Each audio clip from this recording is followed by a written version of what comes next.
What do you make of what happened in Westminster yesterday? First and foremost, let me tell you what we are going to be doing here. So we have the General Affairs Council today. I think we are going to have items on the agenda. Some we'll discuss first of all the multi-financial framework, which actually is a follow-up of the discussion we had in Bucharest for the informal General Affairs Council, and as I already mentioned, is going to be on the agenda of each General Affairs Council Romania is going to chair. We are advancing. I think now we have a lot more sectoral programs that we have agreement with the Parliament. I should add to the ones that I mentioned before, the space program, justice, on fiscalis, we have partial agreement in the Council. In the same time, this General Affairs Council is going to be important in the sense of what you mentioned, because we are going to adopt a number of contingency measures for the worst case scenario, the worst case scenario being that Britain leaves without an agreement. And with this, they are going to deal with a wide range of subjects, including transportation. I think now we are going to be prepared for all these issues that are related with air traffic and what kind of regime is going to replace the open sky, plus of course social, plus how some of the programs we have are going to continue, like Erasmus Plus, that is so important because education cannot be discontinued because of any kind of unfortunate event. Then we are going to move to, as well, we are going to adopt an important regulation in the Council, the one we know all about, which is about forbidding political parties to use personal data for campaigning that is taken from data companies that are collecting it for commercial purposes. Then we'll move to the agenda of the next European Council that is going to be the classical one of March, which is mostly about economics. And so it's about jobs and growth, it's about monetary union, and in the same time it's about industry, digitalization, the classical economic themes that we have in March, plus of course the way to prepare for the EU-China summit. We are going to tackle as well the European semester. Romania's presidency is going to propose a roadmap, how we should deal in order to end up with the country-specific recommendations at the end of the process. And we'll deal with issues. We are going to as well to adopt another regulation that is linked with the MFF, which is the part of the MFF, is the instrument for pre-accession, which is an important one, IPA, that is going to be approved by the Council. So I think now we can say that we have finalized a number of sectoral programs which are associated with the MFF, building on the work done by the Austrian presidency. About the thing that you mentioned, just to come back of it, I think we were saying all the time that we need to have more clarity from London. Clearly, there is no clarity. There is less clarity today than it was yesterday. We are still looking forward, of course, to the European Council and to see what is going to be the political will from London. At the end of the day, be it the Speaker of the House, be it the Prime Minister, be it the members of the Parliament, I think it's about the political will and about a little bit of more clarity what Europe could do, because we know very well what Europe cannot do. And I think the EU was very clear in saying that there are things that we cannot do, like renegotiating the withdrawal agreement. Will you discuss preliminarily an extension to Article 50? I don't think it's up to us.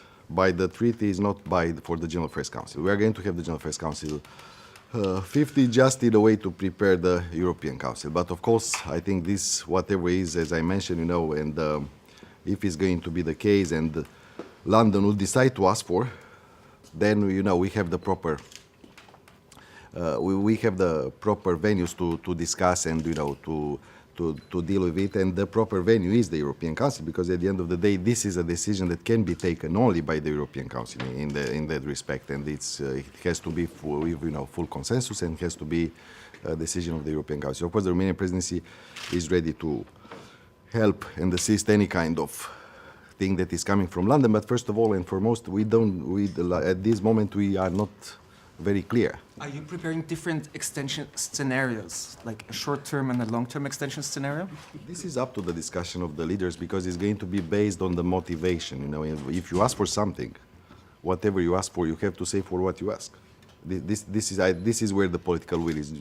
This is where the political will should come in terms of the British government to ask, and having in mind that we have to avoid having situations like we had right now, that there is no majority behind the things that are, you know, asked by the British government. But the council has to decide, and you have to prepare the summit. So you will have to prepare different scenarios. I mean, time is running out. Time, I think, you know, Europe, time is never running out, and I think it's still a lot of time. And I think we have to see, what I can say is that we can see what is the mood around the table about the member states, but I could not say that we are going to prepare any kind of scenarios because, you know, I don't know what, you know, we cannot have A, B, C, D scenarios. At the end of the day, we have to have the one that is going to deal with the mission that we have as presidency, as Michel Barnier has, as the European Council has. That means, you know, to avoid the worst case scenarios and to try to do our best in order that, you know, Britain leaving the Union, not to create too much havoc and, you know, to avoid any kind of disruption. And one of the reasons we are adopting these contingency measures is as well that to say that, you know, from our side, I think we are prepared for any course of action. What's the mood around the table? For an emergency summit next week. Hey, all the time there is room for something, but of course let's go through the first summit that we have now. I think it's we should wait. You know, it's just a couple of days, and as you said, you know, yesterday, you know, everything is unfolding. So let's see. You know, there are going to be very busy days. I think you are going to have as well a couple of other votes, anyhow in the. Not before the council. No. No, but what's the mood around the table? You mentioned the mood around the table. No, you talk to your colleagues. No. This is what we are going to do when we want to do the GAC 50. Is no deal better than a long extension? This is the GAC 50, you know, because the GAC 50, this is what is all going to be about. Because contingency measures are adopted by the General Affairs Council in plenary session. So it's not a General Affairs Council with Article 50, it's a General Affairs Council with 28 member states that is going to adopt the contingency measures. Is no deal better than a long extension? This is not up to us to decide. Of course, you know, as I said, the worst is no deal. As I said, you know, this. But we are preparing for the worst now.